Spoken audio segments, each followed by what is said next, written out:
오늘부터 고등수학, 오늘부터 고등수학 하라고 이른바 불려주는 고1 2학기 내용이 오늘부터 시작이 돼요. 고등수학 하 2학기 내용은 단원이 그렇게 많지는 않아. 1단원이 집합과 영재, 2단원이 우리 친구들이 좀 부담스러워하는 함수, 마지막 단원이 이거는 극과 극인데 너무 재밌어하는 친구가 있고 너무 고통받는 친구가 있는 경우의 수. 어떤 사건이 일어났을 때 그 경우 수를 가지가지를 구하는 경우의 수.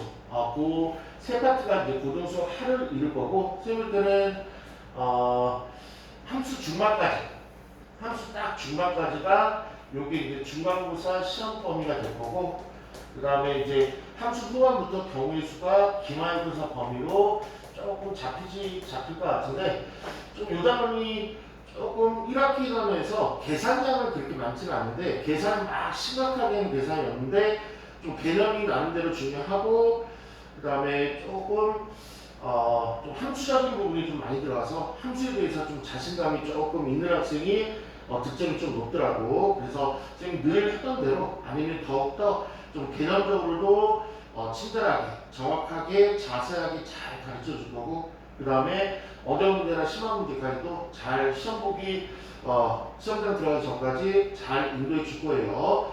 1학기 때 조금 아쉬웠던 부분이 있으면 2학기 때는 더 공부하게 됐으니까 2학기 때는 더 약속대로 공부해 주길 바래요.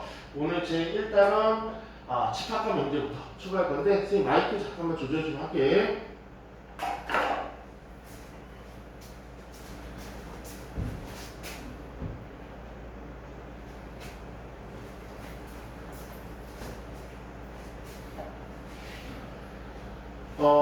요번 주는 좀 프린트로 조금 진행할 거고, 요번 주 후반부터는 아마 책이 조금 나오지 않을까 싶어. 그래서 아마 배포된 프린트 가지고 수업 들으시면 될 것 같아요. 페이지는 8쪽이. 페이지는 지금 배포된 프린트 8쪽. 거기 보면 이제 일단 명제는 이제 조금 후에 뵐 거고, 이제 집합이 모임부터 이제 배우러 들어갈게. 집합들은 좀 특이점이 있어갖고 객관식 1번 문제가 항상 오지선대로 쭉 깔아준 다음에 다음 주 집합이 될 수 있는 것은 다음 주 집합이 아닌 것은, 아니면 집합이 되는 걸 모두 골라라. 이런 식으로 보통 패턴이 나와. 그러니까 집합이 뭔지, 집합이 무엇인지 반드시 아는 게 중요할 것 같아요. 집합은 일단 모임이라고 보통 얘기할 수 있는데 모아놓은 거야. 집합은 좀 모아놓은 건데 어떻게 모아놨냐면, 뭐 수학적 지식까지만 필요는 없는데 뭐 산수적 지식 아니면 어느 정도의 일반 상식 이런 부분을 가지고 명확하게, 말은 좀 어려운 것 같아요. 명확한 기준에 의해서 구별을 해갖고 선택을 해서 모아놓은 거를 집합이라고 해요. 그러니까 모든 사람들이 어떤 제시어나 어떤 질문을 받았을 때 당연하게 모든 사람이 이거 이렇게 정확하게 이렇게 나열할 수 있으면, 말할 수 있으면, 그런 것들을 모아놓을 수 있으면 다 집합이 돼. 말로 하니까 잠깐 모호하니까 예제를 한번 들어볼게. 5 이하의 자연수, 얘를 집합으로 쓰시오 아닌 집합이 되는지 한번 볼게요. 5 이하의 자연수라는 질문을 받았다면 약간의 산수적 지식이 있으면 당연히 1, 2, 3, 4, 5라고 쓸 수 있겠죠. 만약에 6이라고 대답하든가, 만약에 10이라고 대답하든가, 아니면 모르겠어요 라고 대답을 하면 그거는 수학을 조금 접어야 되겠죠. 그것까지는 어떻게 해줄 수는 없는 것 같고, 5 이하의 자연수가 뭘까요? 그러면 모든 사람들이 지나가는 철수나 영자나 미자나 아니면 제주이나 1, 2, 3, 4, 5점 5개 있어요. 이렇게 대답할 거 아니야. 하나만 더 한번 해볼까요? 일점풀. 이번에 11부터 10까지 1 포함, 10 포함, 1 이상 10까지 이렇게 표현합니다. 10 이하의 자연수.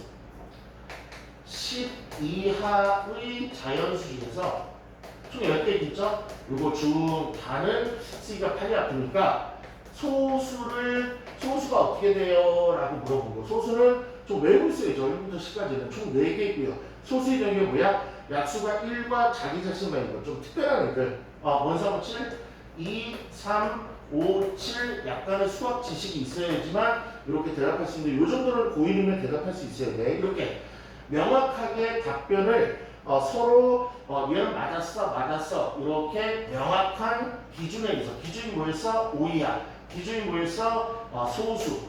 그래서 구별해갖고 자기가 생각해갖고 명확하게 뭐라고 정확하게 지칭해갖고 쓸 수 있는 것 이런 것들 뭐라 그런다? 집합이라고 한다고요. 반면 집합이 조금 안 되는 것 좀 볼게요. 집합이 안 되는 거. 우리 반에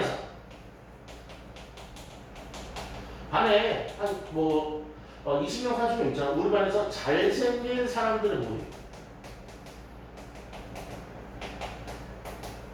당연히 자기 자신은 자기 이름 호명할 거 아니야. 다 잘생겼잖아. 그런데 이거는 사람의 주관적 해석. 좀 어려운 말일까? 이건 좀 객관적이지 않잖아. 자기가 좀 좋아하는 사람은 뭐 잘생겼다 얘기할 거고 자기가 좀 싫어하는 사람은 암만 인물이나 멋스럽다 그리고 잘생겼다고 얘기 안 할 거고 그러니까 사람에 따라서 미자에 따라서 철수에 따라서 영자에 따라서 말하는 게 다 틀린 거. 그건 주관적인 해석이 그렇기 때문에 명확한 기준이 없는 거야. 주관적이라는 얘기는 명확한 기준이 아니고 자기 마음대로 얘기했다는 얘기야. 이런 것들은 모든 사람이 일치하지 않기 때문에 집합이 아니야. 이렇게. 참고 보통 형용사들이 이제 많이 들어가는데 뭐 아름다운 꽃의 모임, 아름다운 꽃들의 모임. 잘 좋아하는 건 얘기하겠죠. 그렇죠? 그럼 키가 큰 사람들의 모임. 보통 뭐 180, 190 되면 크다고 얘기할 수 있는데 정말 뭐 2m가 넘는 농구 선수들 앞에서는 180, 190도 작은 키에 들어갈 거고 그러니까 키가 큰 사람들의 모임. 뭐 이렇게 부지런한 사람의 모임. 이렇게 뭐 하다못해 수학 공부를 잘하는 사람들의 모임. 수학을 잘하는 사람들의 모임. 수학을 잘한다? 그게 뭘 어떻게 잘하는 거야? 뭐 90점 이상, 89점 이상, 때로는 1등급이 80점대 초반도 1등급이 나올 수 있으니까 이렇게 이런 것들은 좀 사람들에 따라서 조금 모든 사람이 일치하지 않기 때문에 이런 것들을 집합이 아니라고 해. 반면에 우리가 관심 가져야 될 건 뭐다? 모든 사람들이 정확하게 약간의 상식과 약간의 수학적 지식과 약간의 지식을 가지고 명확하게 모든 사람들이 얘기할 수 있는 것들을 모아놓는 거. 웬만하면 이런 것들이 조금 한 개가 아니고 여러 개 조금 나열될 수 있도록 집합이 꾸려져. 이런 것들 뭐라 그럴까? 집합이라고 한다. 괜찮아요? 그러면 1번부터 한번 갈게. 페이지 8쪽이다. 페이지 8쪽에 1번. 자연수의 모임. 자연수 모임. 자연수 뭐부터 시작되더라? 1, 2, 3, 4, 5. 근데 얘는 좀 많잖아. 좀 많죠. 그렇죠? 근데 분명히 있긴 있고 모든 사람들에게 1, 2, 3, 4, 5 모든 사람 자연수 모임 얘기해봐. 1, 2, 3, 4, 5, 6, 7, 8 1, 2, 3, 4, 5, 6, 7, 8 이런 식으로 모든 사람이 한결같이 정확하게 자기가 갖고 있는 자연수란 개념을 가지고 나열할 수 있잖아. 이거는 집합이 돼요. 대신 이렇게 너무 많은 거 걔를 뭐라 그래? 우리 수학에서 집합은 집합인데 너무 많다 그래서 얘를 좀 있으면 나와 무한집합이라고 해요. 무한집합. 그러면 개수가 너무 많지 않고 이게 4개, 3개, 4개 이렇게 한정적인 거. 걔를 참고로 나중에 나와 유한집합이라고 해요. 유한집합. 너무 많은 거를 참고적으로 알고 있어야 돼. 셀 수는 있는데 나열할 수 있는데 너무 많은 걸 무한집합. 2번 예쁜 꽃. 얘는 집합이 안 되겠죠. 지가 예쁘면 얼마나 예뻐. 그렇죠? 3번 수학 잘해. 이것도 아쉽지만 집합이 안 되겠죠. 얼마큼 잘하는지 명확한 기준이 없어서 그래. 뭐 고등학교 3년 내내 100점을 받아야지 수학을 잘하는 건지 아니면 고등학교 3년 내내 2등급을 받아야지 수학을 잘하는 건지 명확한 기준이 없어요. 4번 4보다 작은 자연수. 난 이 정도로 할 수 있는데 1, 2, 3, 4 이렇게 3개 나야겠네. 얘는 집합이 될 수 있고요. 5번 친구들이 좋아하는 동물. 좋아하는 동물. 얘는 좋아해? 뭐 자기가 얼마큼 좋아해? 많이 좋아해? 조금 많이 좋아해? 조금 덜 좋아해? 이것도 집합이 안 된다는 거. 그러니까 이런 문제들 앞으로 선생님 문제로 많이 풀릴 테니까 처음에 감이 안 왔다면 문제 풀면서 명확하게 내 옆에 있는 애도 내 뒤에 있는 애도 나랑 똑같은 답을 할 수 있는 거를 집합이라고 보시면 되고 쟤랑 나랑 조금 한 면 정도 틀릴 것 같은데 조금 브릿지될 주관적인 해석이 들어갈 것 같은데 그러면 얘는 집합이 아니라고 보시면 돼. 참고로 뭐 맛집의 모임 맛집의 모임 일산권의 맛집의 모임 요것도 집합이 될까 안 될까? 맛집의 모임 요것도 집합이 안 되죠. 그쵸? 맛집이라는 어플은 철저하게 뭐 자기가 정말로 맛있어야지만 맛집을 인정받으니까 쟤는 맛있다고 하는데 나는 맛없다. 뭐 후기 같은 맛집 후기 같은 거 봐도 뭐 대부분 다 맛있다고 할 텐데 간혹가다 자기 입맛에 안 맞아서 맛이 없다라고 할 수도 있으니까 맛집의 모임도 참고로 집합이 안 돼요. 그러면 6번 문제 아래 페이지 8쪽에 6번 문제 이렇게 1번 문제로 나온다. 6번이 거기다 하나 써놔. 중간고사 1번 유형 문제라고 써놔. 6번 다시 한번 6번에는 뭐라 써놔? 중간고사 1번 유형 문제. 이게 1번으로 나와. 다음 주 집합이 아닌 것은 집합인 것은 한번 풀어봐봐.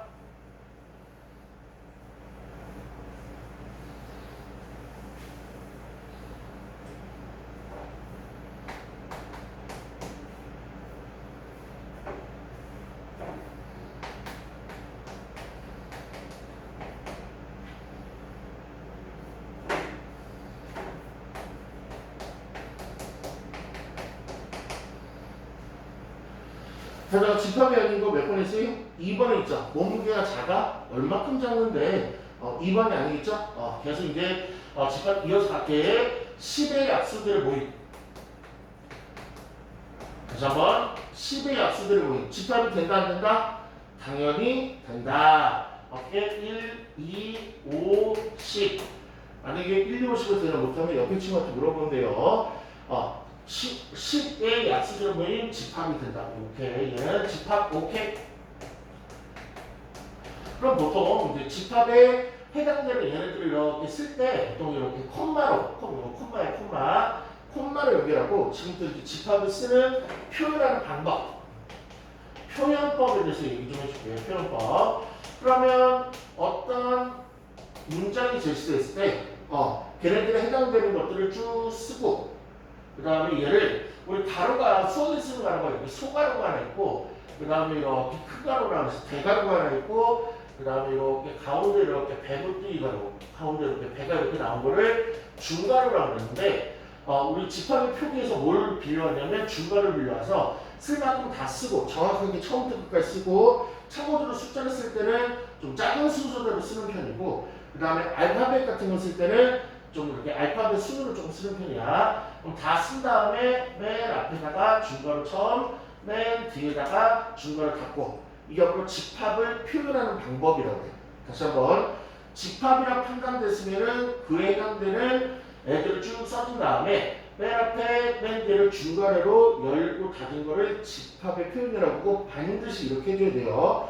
만약 다음 주 집합을 구하시오 했을 때 중괄호가 빠지면 감점 나와. 중괄호 빠지면 감점 나와. 또 하나 여기에 해당되는 이제 보이는 답들이 조금 답이라 할까 이런 것들이 써져 있는데 이런 것들을 각각을 뭐라고 이름 붙이기로 했냐면 원소라고 이름 붙이기로 했어요. 그러니까 어떤 집합이 제시될 때 그에 대한 해당되는 것 중 나열한 근원들 각각을 뭐라고 하겠다? 원소. 정말 중요한 용어야. 그리고 오늘은 집합 첫 시간이기 때문에 용어들이 조금 많이 나올 거야. 용어들이 다시 한번 얘네들의 각각을 뭐라 그런다? 원소라 불러. 그러면 얘는 원소 몇 개짜리 집합이야? 원소 4개인 집합이 되겠죠. 됐죠?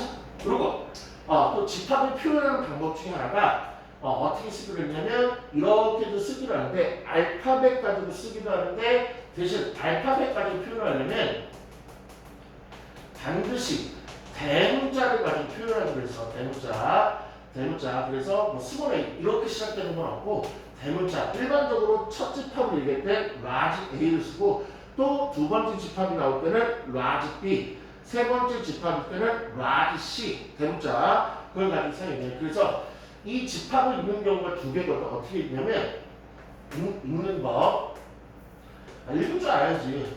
그러니 10의 약수들 모은 집합을 읽어봐. 그럼 첫 번째 요런 얘네들의 주어 원소가 1, 2, 5, 10인 집합이에요. 이렇게 학교 선생님이 물어볼 때 대답하시면 돼요. 두 번째 아니면 제일 깔끔하게 어떻게 대표되냐면 집합 A입니다. 이렇게 얘기해도 돼. 그러니까 이 알파벳 대문자를 쓰는 이유는 뭐냐면 짧게 얘기하고 싶어갖고 그렇게 조금 얘기를 하는 거야. 그렇죠? 이렇게 집합을 해당되는 원소들을 셀렉해갖고 중괄호를 포함해서 중괄호에 40%씩 집어넣은 거를 뭐라고 그러니까 집합을 표현하는 방법이라 하겠다. 근데 집합을 표현하는 방법이 두 가지가 있어요. 첫 번째는 중괄호 안에 쭉 나열한다고 해서 얘를 뭐라 그러냐면 이름도 외워놔야 돼. 원소 나열법이라고 해. 이름 잘 지은 것 같아. 저 안에 그게 뭐다? 원소. 걔를 뭐 한 것 같아? 나열한 것 같지 않아요? 일렬 나열. 이렇게 쭉 깔아놨잖아. 그래서 원소를 나열해서 썼다고 해서 원소 나열법이라는 얘기고 두 번째는 아이들이 조금 싫어하지만 조건 제시법이라는 게 있어. 집합을 나타낼 때 조건 제시법이 있어. 얘는 항상 어떤 틀이 있는데 그 틀에 맞춰갖고 쓰기로 돼 있거든. 그러니까 집합은 중괄호가 안 나오면 큰일 나요. 큰일 나. 그리고 이렇게 무슨 짝대기를 쓴 다음에 그러니까 이 짝대기 경계로 왼쪽과 오른쪽을 구별해서 얘기할 건데 왼쪽은 뭐 쓰냐면 일반적으로 알파벳 소문자들을 좀 많이 쓰고 X라는 문자를 많이 쓰는데 얘는 이 집합의 원수를 나타내는 대표 기호 알파벳 대표 알파벳을 쓰기로 했어. 대표 알파벳. 그러니까 이 집합의 원소는 X들입니다. 그러면 X가 뭐지에 대한 X가 뭐지? X가 뭐입니다라고 뒤에는 설명을 해주고 있어. 그래서 X는 참고로 요거 같은 경우는 참고로 요 집합 같은 경우는 그대로 쓰면 돼. 10의 약수들의 모임 이렇게 설명을 해주고 있어. 그러니까 얘는 요 짝대기, 참고로 요 짝대기를 B, A, R, 바라고 해요. 바. 요거 읽을 수 있어야 돼. 그래서 앞에서도 읽으면 집합, X, 바, X는 10의 약수들의 모임. 이렇게 보통 읽어. 조건 제시법은 조금 특징이 있다더라. 조건 제시법은 약간 틀 같은 게 있는데 어떻게 쓰기로 했다? 집합도 이렇게 해놓고 빠른 경계로 앞에는 이 집합의 원소를 대표로 하는 대표적인 알파벳 하나 써주고 그에 대한 설명을 오른쪽에 써주는 거야. 오른쪽에는 모든 사람들이 그냥 알아들을 만큼만 써주면 돼. 그래서 얘 같은 경우는 얘를 그대로 써도 되고 아니면 뭐 이렇게 써도 되겠죠. 11 여튼은 1, 2, 50 조금 쓰기가 좀 그러네. 얘를 한번 바꿔서 한번 써볼게. 얘를 바꿔서 새로운 얘기를 드릴게. 이자 5 이하의 자연수 얘는 집합이 되겠죠? 얘를 원소나열법 쓰면 1, 2, 3, 4, 5가 될 거고 얘를 조건제시법으로 써볼까? X 바 X는 순전하게 근데 문제에서 주어진 걸 그대로 쓰는 게 가장 머리 안 아프고 제일 좋은 법이긴 해. X 바 X는 5 이하의 자연수. 그러면 X가 뭐야? 이 집합을 대표하는 알파벳이고 X를 거기서 끝내면 안 되고 X를 구해내야 돼. X를. 그래서 X는 5 이하니까 1, 2, 3, 4, 5가 X구나. 그리고 참고로 문제에서 조건제시법이 제시가 되면 반드시 원수 나열법으로 반드시 얘를 원수 나열법으로 바꾸셔야 돼. 그래야지 눈에 보기가 좋아. 다시 한번 문제에서 집합이 조건제시법으로 나오면 문제 풀 때 원소 나열법으로 이렇게 x는 5의 잔수니까 1, 2, 3, 4, 5라고 이렇게 원소 나열법으로 바꿔놓는 게 좋아요. 아니면 얘 같은 경우는 x는 5 이하의 잔수 이거를 이렇게 써도 되죠. 얘를 6 미만 6 미만의 자연수 이렇게 써도 되고 아니면 뭐 이렇게 두두모로 1, 2, 3, 5 이하의 자연수 뭐 이렇게 써도 될 거고 그래서 표현은 그냥 통상적으로 알아듣기만 하면 될 것 같아. 그래서 그러면 집합을 표현하는 방법은 두 가지가 있어. 뭐 원수를 쭉 나열하는 원수 나열법. 그 다음에 어떤 약간의 틀에 맞춰 쓰는 법. 대표 문자 X 쓰고 빠 쓴 다음에 뒤에 설명 쓰는 거. 또 하나 더 있다. 하나. 세 번째는 미국 할아버지인데 벤 다이어그램이 그래서 다이어그램이 그림이라는 뜻이거든. 이게 벤이야 사람 이름인데 할아버지가 조금 벤 할아버지라는 사람이 미국 할아버지인데 이걸 개발했는데 이 할아버지 동그라미를 좋아해. 동그라미. 그래서 어떻게 쓰고 있냐면 A를 만약에 1, 2, 3, 4, 5라는 원소 나열법 및 집합을 벤 다이어그램으로 나타내려면 쉬워. 동그라미 하나 그리고 그 위에다가 집합을 나타내는 대문자를 하나 써주고 그 안에 원소들을 자유롭게 이렇게 써주시면 돼. 콤마를 안 해도 돼. 콤마 해줘도 되고 안 해도 되는데 일반적으로 뭐 안 해도 되고 해줘도 되고 근데 뭐 우리 책에는 콤마를 줬으니까 콤마 해주던가 상관없어. 콤마 보면 예민한 게 아니야. 그죠? 그러면 충분한 말 할게. 집합을 표현하는 방법은 세 가지다. 첫 번째 주어진 집합을 읽고 원소들을 쭉 나열해서 중간원에 집어넣는 거를 원소 나열법. 두 번째 어떤 틀 x바 x는 뒤에 한국말 또는 수학적 기호를 설명해주는 조건제시법. 세 번째 벤 다이어그램이라고 하는 동그라미 안에 원소들을 그냥 자유자재로 집어넣는 거. 이렇게 세 가지가 있다는 거. 그럼 문제 한번 풀어보죠. 페이지 8쪽이에요. 페이지 8쪽을 보면 다음 집합을 원소 나열법으로 나타내어라. 7번 조건제시법으로 나왔네. 조건제시법으로 바 앞에 x 얘는 원소를 나타내는 대표 기호가 x구나. 근데 x에 대한 설명은 바 뒤에 항상 설명이 있다고 했죠. x는 5 미만의 자연수. 그러면 문제에서 원소 나열법으로 나타내어라 하지 않아도 조건제시법으로 나오면 원소 나열법 무조건 바꿔주는 게 예의야. 중간 표시하고 집합 표시하고 배분티가로 한 다음에 1, 2, 3, 4 이러시면 되겠죠. 그렇죠? 그 다음에 9번으로 가볼까? 다음 집합을 조건제시법으로 나타내라. 1, 3, 5, 7, 9가 원소네. 그럼 얘 조건제시법으로 어떻게 나타낼까? 일반적으로 배분티가로 한 다음에 x가 x는 10 이하의 홀수 뭐 이러면 되겠네. 10 이하의 홀수 이게 대표적이죠. 그 다음에 11번 벤 다이어그램으로 나타내라. 동그라미 그린 다음에 그 안에 원소가 문자 그냥 알파벳 나왔네. A, B, C, D 적고 그 위에다가 가운데쯤이 좋아. 대표 알파벳 대문자 A 해주면 되겠죠. 그렇게 어렵지 않죠? 다음 페이지 가자. 9쪽으로 가죠 이번에. 페이지 9쪽.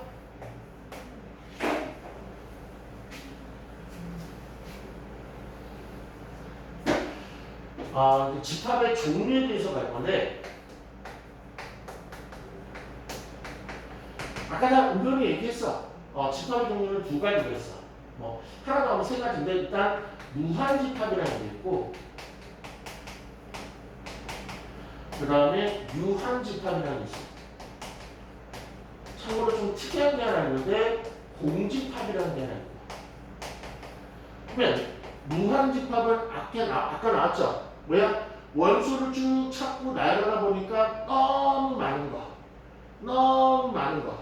뭐 이른바 자연수의 모임 아니면 짝수들의 모임 이런 것들 너무 많으니까 그냥 몇 개 쓰다가 어떻게 하는 걸 쓰냐면 따따따 보통 따따 이 점 가운데 쪽으로 점을 한 3개 정도 하고 바뀌는 그러면 이런 식으로 나가겠구나 이런 뜻이거든. 짝수의 모임으로 원수 나열법을 어떻게 해줘? 2, 4, 6, 3개, 4개 정도 쓴 다음에 따따따 이렇게 찍어주면 돼. 그래서 보통 일반적으로 원소 나열법으로 판단하려면 따따따가 있으면 무한집합인데 유한집합은 끝이 원소로 끝나는 거. 그러니까 몇 개 없는 거. 아까 했듯이 뭐 10 이하의 홀수.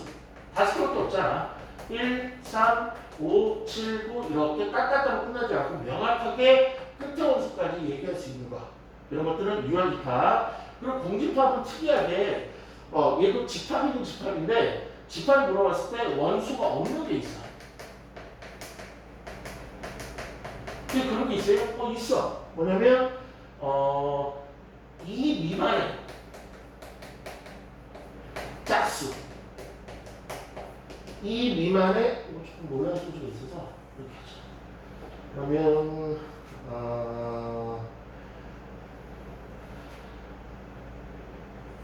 1 미만 1 미만의 자연수. 미만은 1이 안 들어간다는 얘기죠. 그쵸? 1 미만의 자연수 같은 거 있어? 없어? 없지. 자연수는 1부터 시작하는 거니까 1 미만수에 1 미만의 자연수가 없잖아. 근데 명확하게 모든 사람들이 없다라고 얘기할 수 있잖아. 모른다가 아니고 모른다는 없다는 다른 거야. 모르는 거는 모르기 때문에 모른다는 거고 없다는 얘기는 정확히 내가 생각을 해서 답을 도출한 게 없다라고 정확히 얘기한 거죠. 1 미만의 자연수 있어? 없어? 없어. 왜? 없으니까. 왜? 판단해봐도. 이럴 때 뭐라냐면 그럼 원수가 없잖아. 그러면 집합 표현은 어떻게 해? 이렇게 집합 배고프게 하고 뭘 써야 되는데 못 쓰죠. 그럼 냅두는 거야. 아니면 요게 조금 이상하다 그래서 또 하나 기호를 요거랑 같은 기호를 하나 개발했는데 동그라미 조금 하고 이렇게 슬러시 가는 거. 이거를 다른 기호로 파이라는 거. 그러니까 요게 바로 요거 조금 멋있다 그래서 요걸 많이 써. 이게 바로 뭐야? 원소의 개수가 없는 공집합의 기호. 요것도 쓰는데 요거 제일 많이 써. 요거 제일 많이 써. 이렇게 파이. 됐어요? 그러면 페이저. 9.5 하나만 더. 예, 그러면 무한집합의 개수는 셀 수 있을까 없을까? 없어. 너무 많아서. 그런데 유한집합의 개수는 셀 수 있을까 없을까? 있어. 얘 같은 경우는 몇 개야? 5개죠. 그렇죠? 그럼 얘를 A를 라고 해주면 얘 A집합의 원수의 개수는 5개이다. 맞는 말이죠? 얘를 수학적 기호로 하면 어떻게 해야 되냐면 A 쓰고 가로 안에 집어넣고 요 앞에 N을 붙이겠대. N. N의 앞에는 넘버, 개수의 뜻이야. NA 이렇게 붙이겠대. 이게 바로 뭐야? A집합의 원수의 개수라는 뜻이야. 외워야 돼. NA. A집합의 원수의 개수. NB. B집합의 원수의 개수. NC. C집합의 원수의 개수. 몇 개야? 5개죠. 개자는 무식해서 안 써. 그냥 숫자만 쓰시면 돼요. 그래서 페이지 9쪽에 문제 좀 풀어볼게.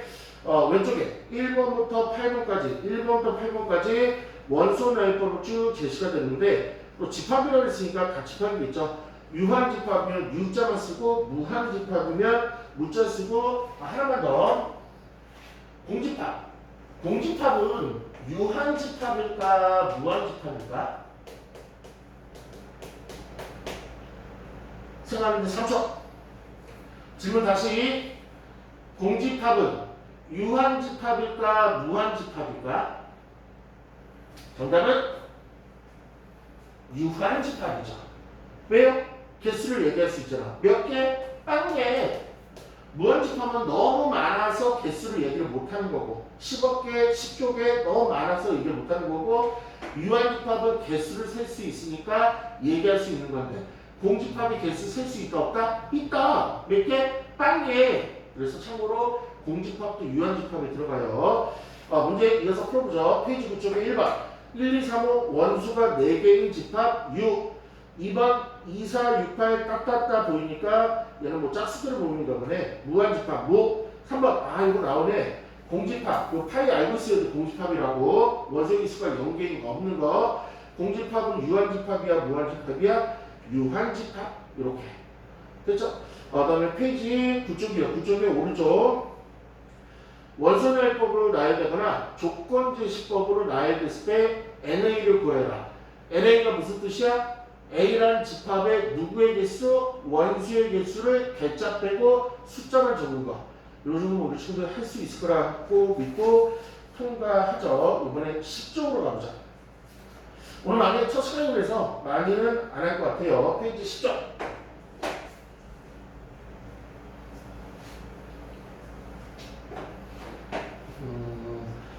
이제는 원수와 이제 부분집합이라는 얘기를 하면서 오늘 시간 마감할 건데 이쪽이 이제 시험에 너무나도 잘 나와요. 요것만 듣고 오늘 수업은 이걸 마감할 거야. 그리고 이제 문제풀이로 이어지게 될 건데 먼저 A 집합을 원수를 조금 나열해 볼게. 그럼 얘는 NA는 4 이렇게 얘기하면 되겠죠. 맞죠? 그럼 얘 조건 대시법으로 하나 만들어 볼까? 뭐 생각나는 거 있어? X파 X는 뭐라고 볼까? 그냥 노멀하게 너무 특이한 거 안 찾아도 돼. 4 이하의 자연수 이러면 노멀한 그냥 조건 대시법의 하나의 표현이 되겠죠. 맞죠? 그러면 요 안에 든 요 아이들을 뭐라고 그랬어?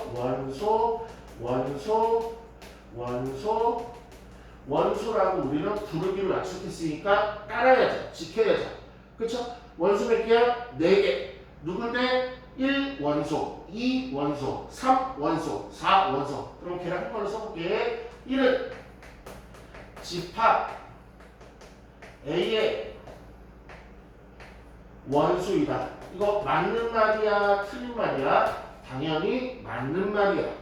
눈만 있고 오늘 수업 잘 들었으면 당연히 맞는 말이야. 그런데 얘를 지금부터 뭘로? 기호로 한번 나타내보겠다는 얘기예요. 원수이다 기호는 영어로 엘리멘트라는 거기서 따온 건데 앞에가 2로 시작하죠. 2. 그래서 요 대문자 2에서 이렇게 조금 흠은 이렇게 조금 요 약간 둥글게 갖고 무슨 기호를 쓰려냐면 이렇게 이런 기호를 쓰기로 했어. 사람들이. 이거 보통 사람들이 뭐라고 하면 왜 그런지 모르겠는데 쌤도 그랬던 것도 있잖아요. 이걸 쌍지창이라고 보통 부르는데 삼지창. 이게 농기구의 이름일 수도 있고 예전에 뭐 저팔계가 아나? 그 저팔계가 이제 들고 다니는 무기인 것 같기도 하고 어쨌든 이걸 삼지창이라고 하는데 근데 정신명칭은 뭐다? 원소이다라는 정신명칭을 갖고 있어. 그럼 얘를 기호를 어떻게 쓰냐면 쌍지창 왼쪽에는 원소 누구 1, 2, 3, 4가 될 수 있겠지. 원소를 쓰고 그 다음에 걔를 갖고 있는 집합을 쓰기로 이렇게 순서 위치도 다 정해놨대. 다시 한번 원수이다 왼쪽에는 뭘 쓴다? 원소. 얘 이름이 뭐라고? 얘는 원수이다라는 뜻이야. 기호야 기호. 외워줘야 돼. 오른쪽은 집합을 쓰게 됐어. 그래서 1은 집합 A의 원수이다. 이렇게 표현하게 됐대. 그래서 이런 것들을 쭉 나열해주면서 맞는 거 틀리다 그런 것들을 구하게 될 거야. 그러면 요거 맞는 걸까? 이 쌍지창 A. 얘가 뜻이 뭐라고? 2는 A 집합의 원소이다. 그러니까 A 집합에 2가 원소로 들어있냐 물어본 거라고. 얘 맞는 말. 그럼 4는 A 집합의 원소이다. A 집합 안에 4가 들어있는지 보는 거라고. 있네? 그러니까 이거 맞는 말. 5는 A 집합의 원소이다. 5가 A 집합 안에 들어있어? 안 들어있죠? 그러면 얘 한가로 얘기하면 뭐야? 원소가 아니다라는 뜻이다. 원소가 아니다가 맞지. 원소 아니지.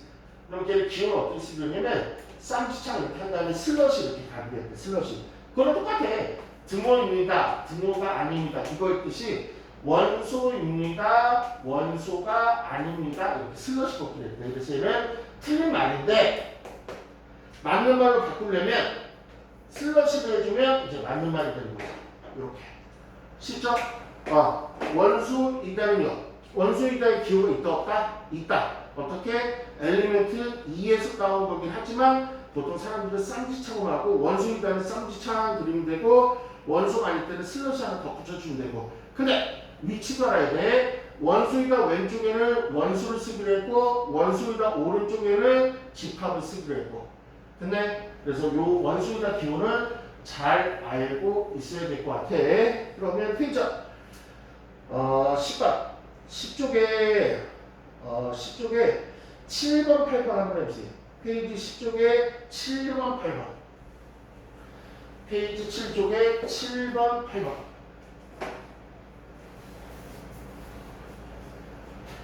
그래서 오늘 10쪽까지 돌파했네. 10쪽 페이지 10쪽에 7번 8번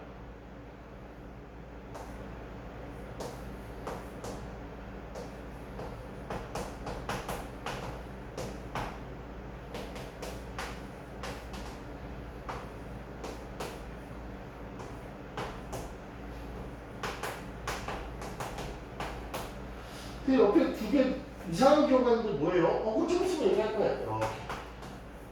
이거 좀 이따 얘기할게. 그러니까 요거는 답이 안 되겠죠. 이거 안 가르친 상태 물어볼 일 없겠지. 오케이? 2집합 원수는 4개 있는데 2, 4, 6, 8이라는 원수 4개 있는데 1이 요 안에 들어있어 안 들어있어? 안 들어있어. 다른 말로 고급스럽게 1이 2집합의 원수야? 아니 원수가 아니네. 그러니까 요걸 택하면 되겠다. 됐죠?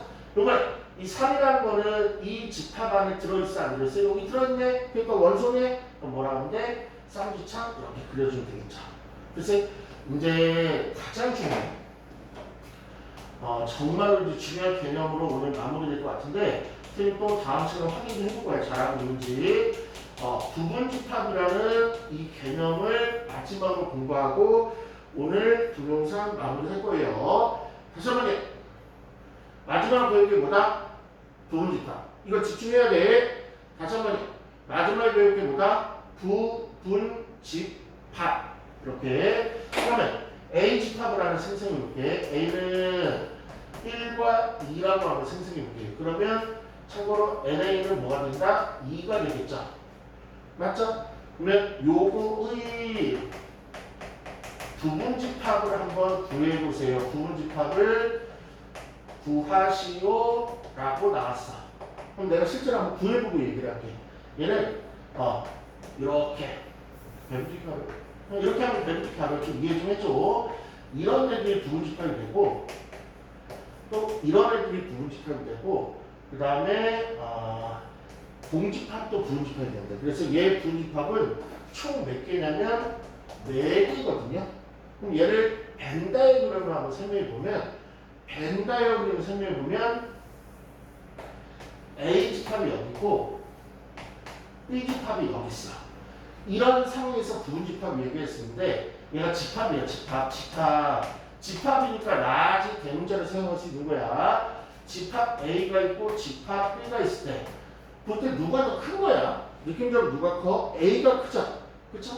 그래서 B하고 A를 대소 비교할 때는 이렇게 쓰잖아. A가 좀 커 보이잖아. 더 많이. 그러니까 B가 그 안에 쏙 들어있고 걔를 포함해서 이제 A가 갖고 있는 거야. 맞죠? 이거를 우리 수업에서 어떻게 얘기하냐면 집합 B는